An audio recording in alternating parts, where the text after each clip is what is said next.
are listening to the Chompcast, the official podcast of Sword Chomp. And remember, you can always go to swordchomp.com where you can access the many places our podcast is available for download, which is basically everywhere. You can also support us on Patreon, www.patreon.com/swordchomp. You can what's that, Morgan? www.patreon.com/swordchomp. Wait, we have a Patreon now? We do indeed. It's holy very shit. Exciting. It's very. And I'm going to tell them about our VIP page for the hardcore. I was going to say the hardest of the hardcore, but we'll get to that in a second. Thank you, Shay. Kindred show today. Topic of the show is how video games have used basically like family relationships in interesting ways. And this is, of course, inspired by God of War, which is, there's a relationship between a father and his son at the forefront of that game more than anything. And we got help from the Instagram community there as well, at Sword Chomp on Instagram. So that should be a lot of fun for our big discussion. We have some more follow-up on God of War, of course, because everyone's still playing it. Everyone's still talking about it, among other things. Polls were popping this week at the Sword Chomp Instagram page. I got to slip the word popping in there when I can, Shay. I see him dancing on the webcam. Results for... yeah. Results for the Game of the Year poll, Cardboard Gaming via Labo poll. We had a Cardboard Pizza poll as well. It's cardboard to cardboard there. And Josh's favorite show, The Office. That was one of our polls as well. So excited to talk about that further. A great bio break this week as well for our science discussion involving some new details about how gray hair is linked to health in some interesting ways in our immune system. So there's tons of cool stuff. There's probably some other stuff I forgot. It doesn't matter. It's going to be a lot of fun. So let's get to some intros here. The crew that you'll be listening to over the next couple hours or so. Up first, Shay, I wanted to highlight you first this week because you, my friend, Shay the Professor from Japan, joining us. You were fortunate enough to see the legendary Final Fantasy composer. Was it pronounced Nobuo Uematsu? Yeah. Nobuo Uematsu. Nobuo Uematsu, which we are all very jealous this week in Japan. So tell us about that, Shay. That looked amazing.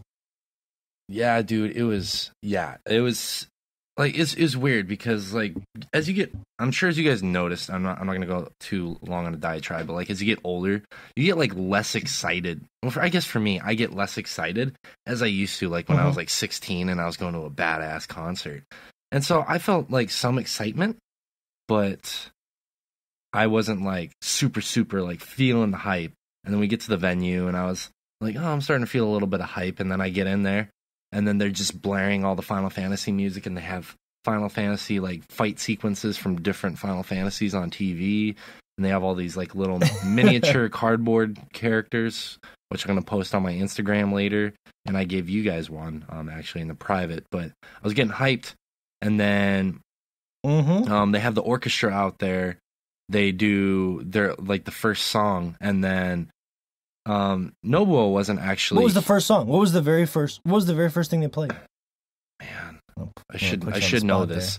It was the opening theme, like the bombing mission to Final Fantasy VII. Yeah, gotcha. Dude, it was incredible, dude. They like just every song they did was fantastic. So I'm not gonna hype that up too much, but I will. But he wasn't actually he wasn't doing the conducting. He was doing like the hosting.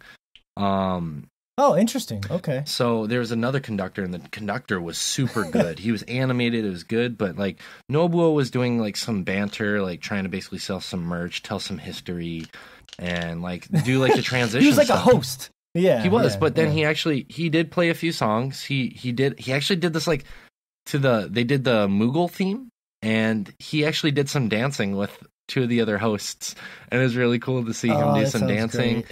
And, do a little dance. He actually played a saxophone on the Chocobo theme. Really? Okay. Yeah. That's what I was gonna joke about because So I put a clip of the Chocobo theme music on our Instagram page. You said you could film one track. Why the Chocobo theme? Of all the tracks you could film. Because that's the one. Well, that's the one that they chose. Basically, the rest of it they don't want. Like in Japan, it's very regulated what they let you do and not do. So a lot of like concerts like that, you cannot film at all. Like they want you to be there for the experience. Okay. And they allowed for the Chocobo theme, which it also allowed people, if you had a musical instrument, to come up on stage and perform with them. So, like, if you bought a piece of merch, they give you, like, either, like, clappers or a very flimsy kid tambourine, which my friend Amy and I brought.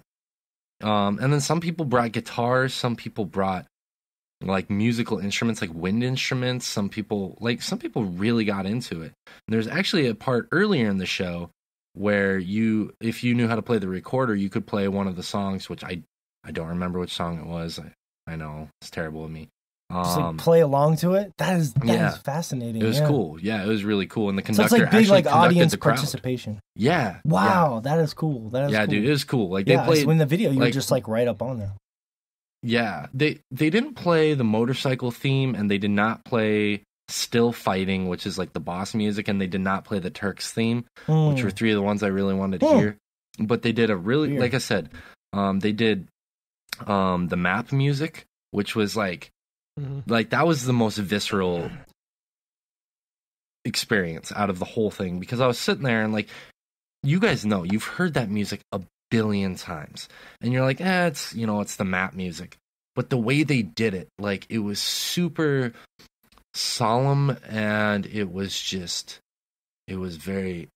like somber, and I was just like, holy shit, dude. Like, it just all hit you, just like waves. Yeah, it's just like a wall of nostalgia and emotions and memories. It just like hit me. And I was like, oh my God, this game. Like, I forgot how much this game really meant to me growing up. And, like, I'm going to be honest with you, between that and the, because they did Tifa's theme as well, or, they did Tifa's theme, and I almost started crying during both of those, just like how much emotion they're putting into the music, and like just how much memories I have associated with it. And it was an incredible experience, dude. Like, I absolutely had the time of my life going there. I wish it was longer. It was 2.5 hours long, which would, I mean, realistically, on a weekday, that makes sense, and I can't expect musicians to play forever, but man, was it absolutely worth it.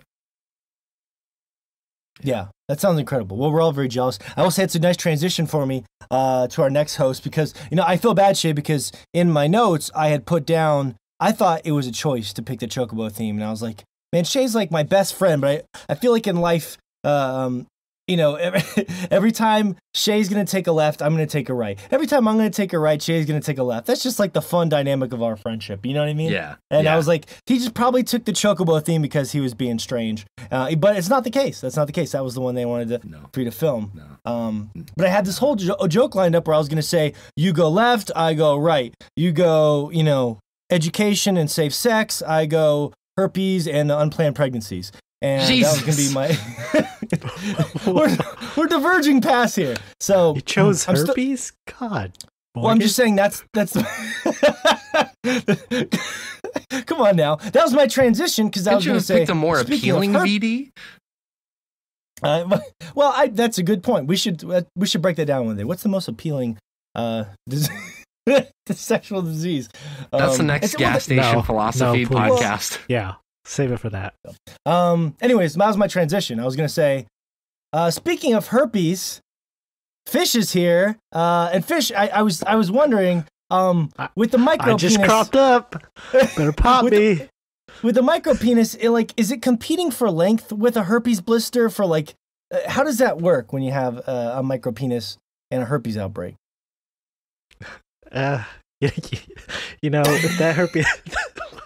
If that herpes outbreak gets a little out of control, sometimes I'll try and form my herpes into one big herpes. And, okay. So it's like a school of fish. Like when you have a bunch of fish that form like a big school of fish. Okay. Yeah. Reminds me of that book I read when I was a kid, where all the fish get together, but the one red fish is like the eye of the fish. You guys remember that kid's book? Mm-hmm. Yeah. Except it's herpes. So. Right. It all comes full circle. Makes sense. I like that, Fish. Well, I'm glad you're here today, Fish. So we got a lot of cool stuff to talk about. Indeed. My birthday, among other things. So And I'm sorry. I was trying to avoid the micro penis this week, but it flowed that way. Even when I did the intros backwards, writing Shay's first, I still went back to the micro penis. I can't escape it right now. It's all I think about. So I'm sorry. It's like a black hole. It's just so tiny, but there's just so much there. Yeah, can't escape it.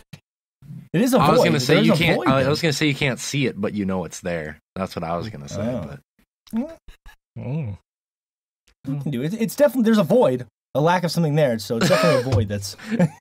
But for you, Morgan, it kind of sucks you in, and you're destroyed by it. It does. It is.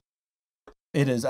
Yeah, exactly. I heard a micro penis joke on Workaholics last night. It made me laugh. I was like, yeah. Anyways, thanks for being here, Fish. And Joshua Fowler, of course, is here from Michigan. And Josh, my good friend, I've been starting to feature your strange show pictures that you can normally find at swordchomp.com on our VIP Sword Chomp page, which, by the way, if you do our $5 Patreon tier, you can get our special VIP top secret Instagram page where we have cool behind the scenes things. And that was the first one I put up there, Josh. I put that picture of the tree. So I'm going to give one away. Okay, Josh, you can explain it to people.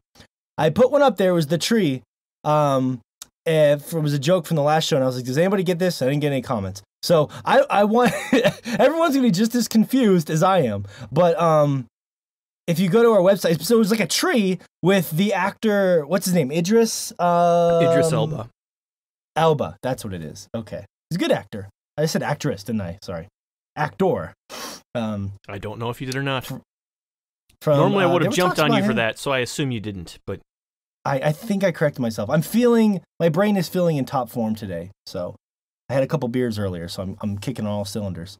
But yeah, Josh, it was explain your joke. So like you're listening to the last podcast. I don't want you to necessarily explain the joke, but I want you to take people inside the mind of Josh. Like, how do you come about these weird pictures that you make? They're very unique.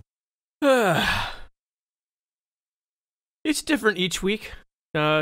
This one specifically came about because you were having a really hard time pronouncing Yggdrasil, and I said Yggdrasil? I don't know. You kept missing Yggdrasil. G's.